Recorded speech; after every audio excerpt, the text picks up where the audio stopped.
अस्सलामु अलैकुम वरहमतुल्लाहि वबरकातुहू।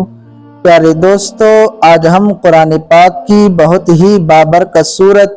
यानी सूरह मोहम्मद के बारे में जानते हैं कि इसके पढ़ने के क्या क्या फ़ायदे हैं। दोस्तों, याद रखिए, कुरान मुक़द्दसा ऐसी बाबरकत किताब है कि इंसान जब इसे पढ़ने की आदत बना लेता है तो उसकी ज़िंदगी से बेशुमार परेशानियां दूर हो जाती हैं, उसके कारोबार में, दुकान में बरकतें होने लगती हैं। याद रखिए, कुरान मजीद की तिलावत की बरकत से इंसान का दिल रोशन होता है। हर इंसान चाहता है कि उसकी तमाम परेशानियां दूर हो जाएं, उसके घर की तमाम परेशानियां दूर हो जाएं। तो दोस्तों, सूरह मोहम्मद ऐसी बाबरकत सूरत है कि अगर कोई शख्स रोजाना इस बाबरकत सूरत को पढ़ने की आदत बना लेता है तो इसकी बरकत से उस इंसान की दुकान में, मकान में खूब बरकतें होने लगती हैं।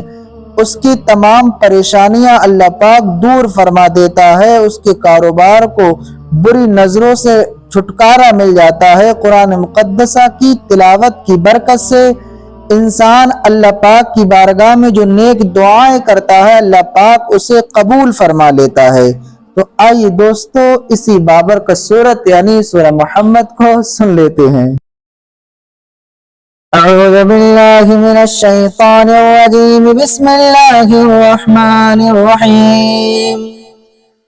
الذين كفروا وصدوا عن سبيل الله أضل أعمالهم والذين آمنوا وعملوا الصالحات وآمنوا بما نزل على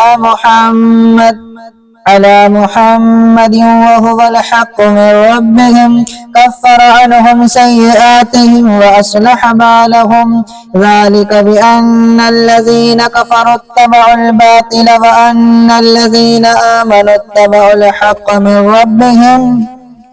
كذلك يضرب الله للناس أمثالهم فإذا لقيتم الذين كفروا فضرب الرقاب حتى إذا أثخنتموهم فشدوا الوثاق فإما منا بعد وإما فداء حتى تضع الحرب أوزارها ذلك ولو يشاء الله لانتصر منهم ولكن ليبلغ بعضكم ببعض والذين قتلوا في سبيل الله فلن يضل أعمالهم سيهديهم ويصلح بالهم ويدخلهم الجنة عرفها لهم يا أيها الذين آمنوا إن تنصروا الله ينصركم ويثبت أقدامكم والذين كفروا فتعسا لهم وأضل أعمالهم ذلك بأنهم كرهوا ما أنزل الله فأحبط أعمالهم أفلم يسيروا في الأرض فينظروا كيف كان عاقبة الذين من قبلهم دمر الله عليهم وللكافرين أمثالها ذلك بأن الله مولى الذين آمنوا وأن الكافرين لا مولى لهم إن الله يدخل الذين آمنوا وعملوا الصالحات جنات تجري من تحتها الأنهار والذين كفروا يتمتعون ويأكلون كما تأكل الأنعام والنار مثوى لهم وكأين من قرية هي أشد قوة من قريتك التي أخرجتك أهلكناهم فلا ناصر لهم أفمن كان على بينة من ربه كما زين له سوء عمله واتبعوا أهواءهم مثل الجنة التي وعد المتقون فيها أنهار من ماء غير ياس وأنهار من لبن لم يتغير طعمه وأنهار من خمر لذة للشاربين وأنهار من عسل مصفى ولهم فيها من كل الثمرات ومغفرة من ربهم كمن هو خالد في النار وسقوا ماء حميما فقطع أمعاءهم ومنهم من يستمع إليك حتى إذا خرجوا من عندك قالوا للذين أوتوا العلم ماذا قال آنفا أولئك الذين طبع الله على قلوبهم واتبعوا أهواءهم والذين اهتدوا زادهم هدى وآتاهم تقواهم فهل ينظرون إلا الساعة أن تأتيهم بغتة فقد جاء أشراطها فأنى لهم إذا جاءتهم ذكراهم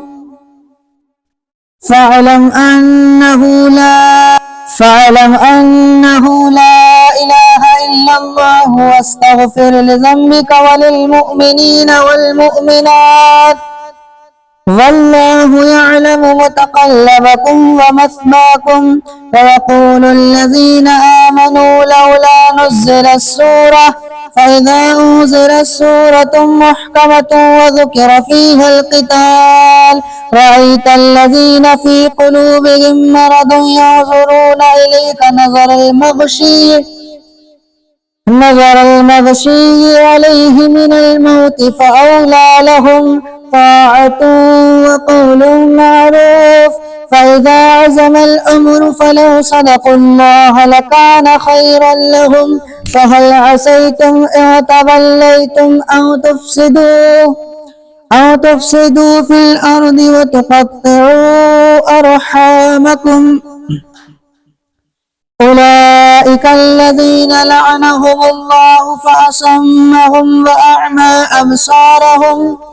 أفلا يتدبرون القرآن أم على قلوب أقفالها إن الذين ارتدوا على أدبارهم من بعد ما تبين لهم الهدى الشيطان سول لهم وأملى لهم ذلك بأنهم قالوا للذين كرهوا ما نزل الله سنطيعكم في بعض الأمر والله يعلم إسرارهم فكيف إذا توفتهم الملائكة يضربون وجوههم وأدبارهم ذلك بأنهم اتبعوا ما أسخط الله وكرهوا رضوانه فأحبط أعمالهم أم حسب الذين في قلوبهم مرض أن لن يخرج الله أضغانهم ولو نشاء لأريناكهم فلعرفتهم بسيماهم ولتعرفنهم في لحن القول والله يعلم أعمالكم ولنبلونكم حتى نعلم المجاهدين منكم والصابرين ونبلغ أخباركم إن الذين كفروا وصدوا عن سبيل الله وشاقوا